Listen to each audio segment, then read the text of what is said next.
waited for the rain to pass because there's no way I was going to deliver in the rain. Especially with the rain that we just had. I mean, it woke me up. You know, 4 o'clock, 4:30, 5 o'clock. Called my receiver. He answered the phone this time, so our address is correct.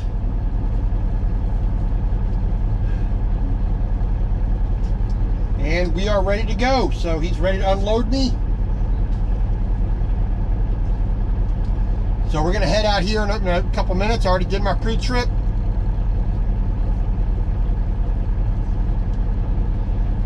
Load is still attached. Trailer is still connected. Keep wired. The wheels are still round. Mud flaps are still flapping.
Okay, so we got that hay, that straw delivered.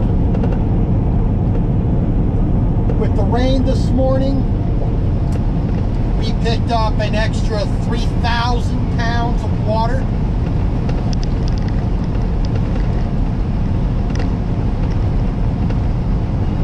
Which, you know, I gave them the correct dry weight from when I picked up and when I, you know, when I got scaled. So, you know, there really is no issue. I gave them the correct weight. They were still, you know, because they were so worried about it. Oh, it's ready, it's ready, it's ready. It's like, whatever, you know. I gave you the correct weight. You agreed to have it transported by a vehicle that, you know, by a company that doesn't have tarps. So, you know, that's just the way it is. So, about 60-something miles south, we're heading to Grand Meadow. We're going to get the truck into the shop and all that jazz. Clean the truck up a little bit and see what they're going to do. Okie dokie. So we are just coming up to our turnoff here. We're just a couple of miles away from the headquarters in the shop. Getting off here at exit 193 off of I-90 here in Minnesota, westbound.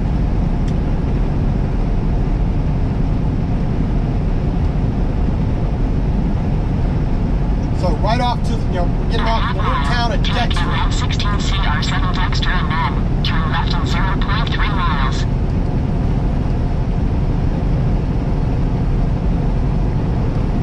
In a quarter mile, take LM 16CR7 Dexter and then turn left in 0.3 miles.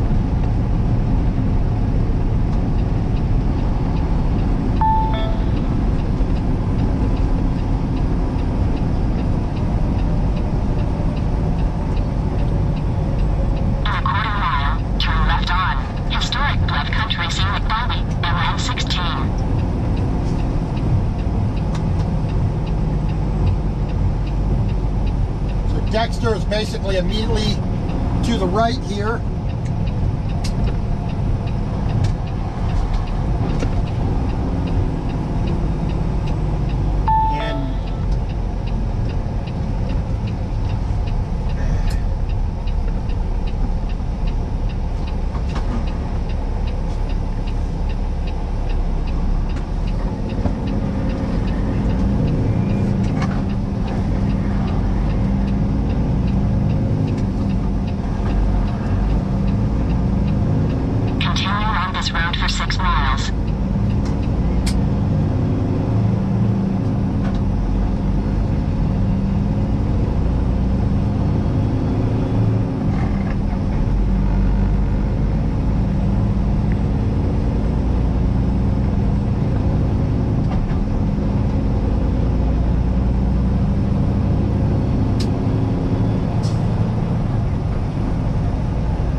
Right here on the left, this building right here, that's the bunkhouse. That's where you stay when you come.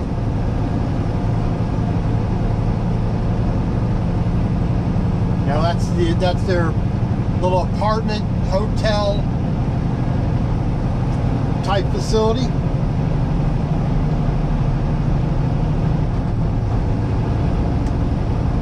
And then straight up this road will take us to the main shop, the main yard, and the offices.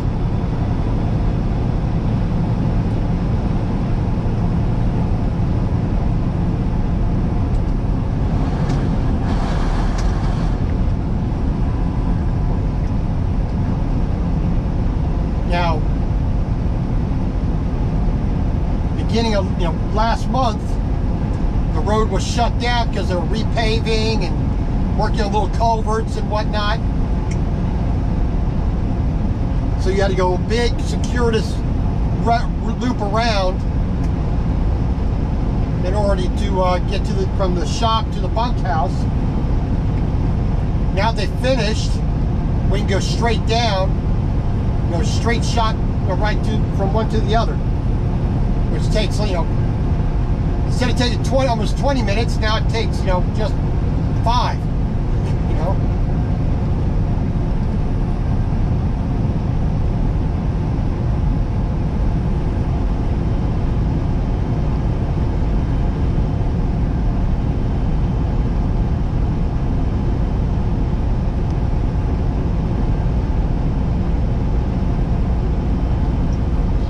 Pardon me.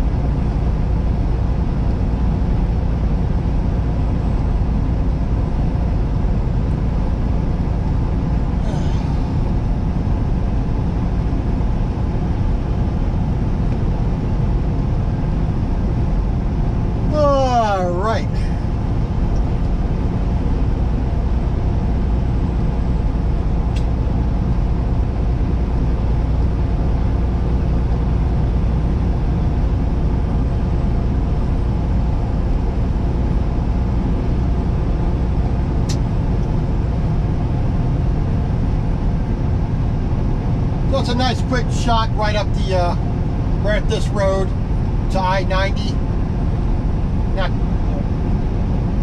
Not too bad. I mean, wasn't exactly perfect coming from the other direction, but it wasn't too bad.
lot of trucks in here right now. 2014, look at that brown. I'd go for that one too.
Okay, it is now 4:38 in the afternoon.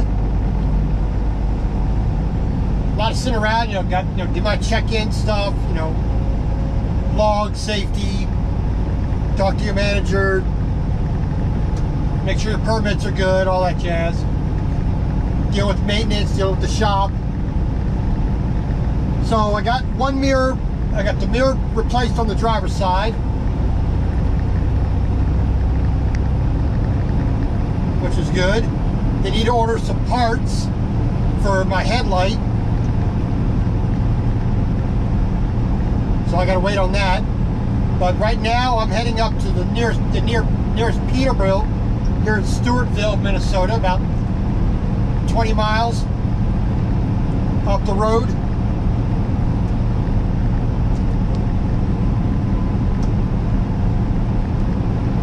So we're going in there so they can attend to the this fuel thing.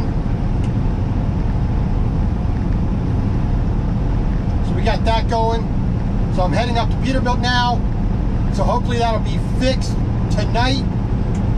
If not, I gotta come back to the bunkhouse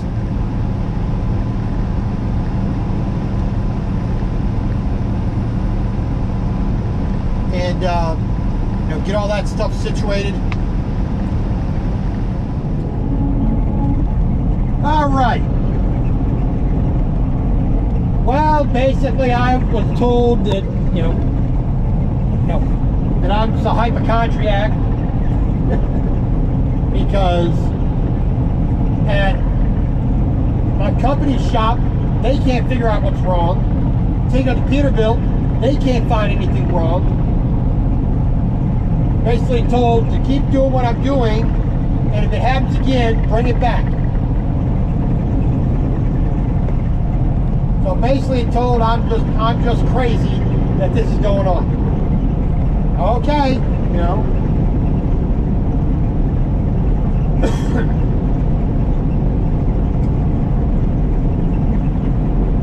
And I got one guy there at Peterbilt said it's a common thing for 389s. It happens a lot. And then the other mechanic says he can't find anything wrong. Well, how about the fix that you do for everybody else where you do find something wrong? Why don't you do that same exact thing and eliminate the possibility of it being a problem in the future? You know, 75% of all the trucks that you fix for this problem is this particular part. Okay, here comes a truck. We really can't find what's wrong, but the signs and the symptoms all say that it is this problem. Maybe it's that problem. It's just that it's at a point where, you know, typical when you have a mechanic look at it, they can't see the problem because it's not being used. The truck isn't at temperature. The truck isn't rolling down the road with the pressures that normally occur when the engine's running and whatnot. So maybe that's part of the problem. You know, maybe the fact that they've opened it up and blew it out, and tested it, and blah blah. Maybe that's all it needs. Maybe it got vapor locked or hydro locked or something. I don't know. But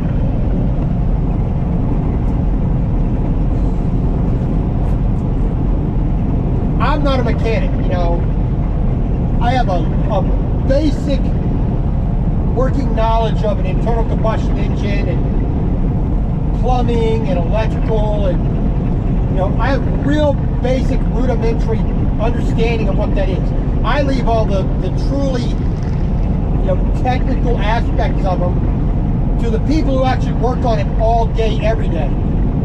People who actually have more brains and knowledge about this stuff and skill in dealing with it.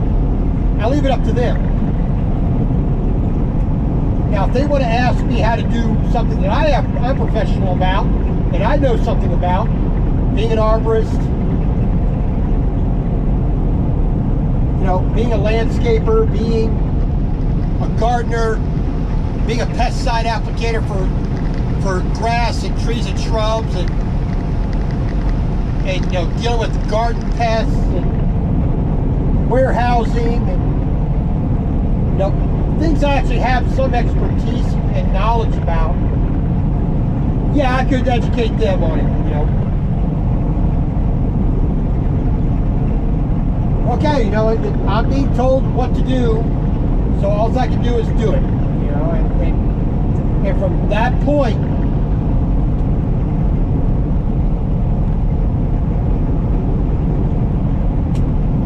there's not much more that I can do. I can just report what I see as being a problem and go from there. I mean,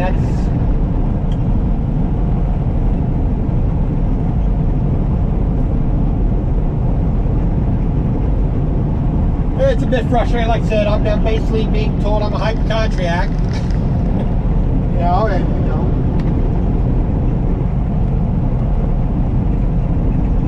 but you know, maybe it's one of those things. I just need a picture of a mechanic on the other side of my hood facing the engine, so that the truck will never break. You know.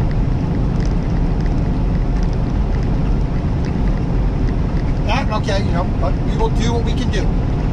Pure and simple. So we are heading back to the shop right now, back to headquarters. I don't need to go to the bunkhouse and get a room there. Sleep in the truck. I don't take all my food out and dishes and whatnot and clothes. I can go ahead and cook dinner once I get parked. So like I said, it is almost 7 o'clock. No, it's like 20 minutes to 7. So about 5 a.m. I get going, rolling if I need to.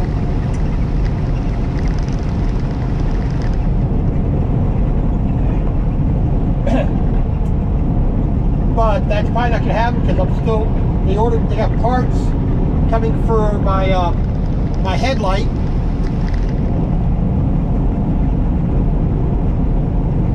Because they don't want water getting in there and shorting out bulb after bulb after bulb.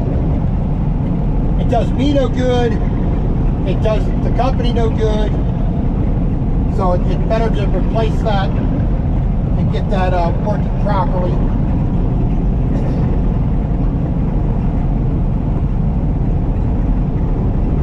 Okay, so you know, I thought it'd be longer in getting these things done. I thought I'd be here, you know, overnight, you know, in the bunkhouse while the truck was actually in the shop.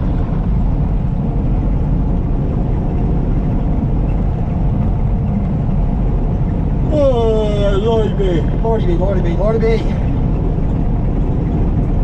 Alright, so hopefully tomorrow the headlight's fixed and I can get a load, because today is Wednesday. Thursday, hopefully Thursday evening I can get a load, which is probably going to be back either over in Dubuque or down in Davenport. That's more than likely where I'll be picking up a load, either one or both of those places, or even less likely picking up somewhere else.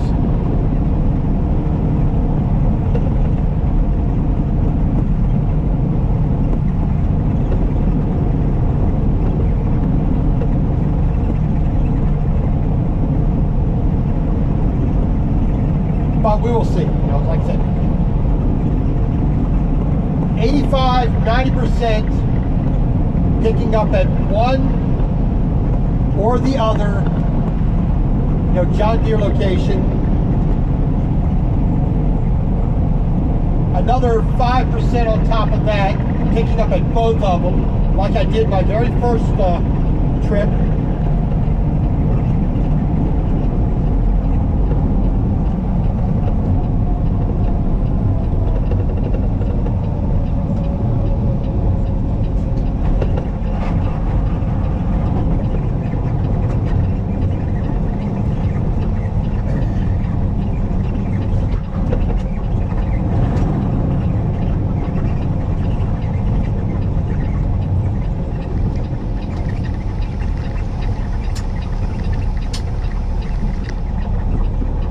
And then, like I said, 5% after that will be going somewhere else besides picking up some John Deere stuff. And like I said, all we can do is see.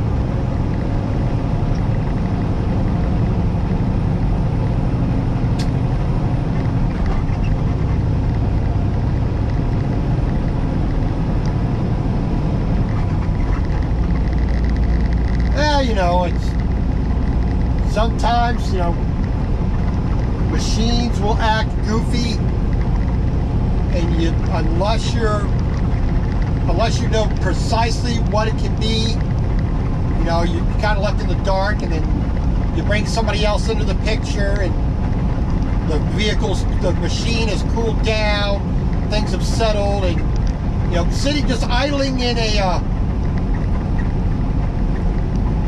you know, in a maintenance bay, in a repair shop's bay,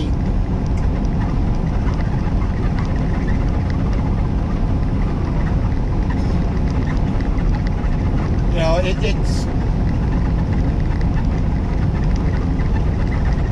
it's different than being out and working all day when everything is up to temperature.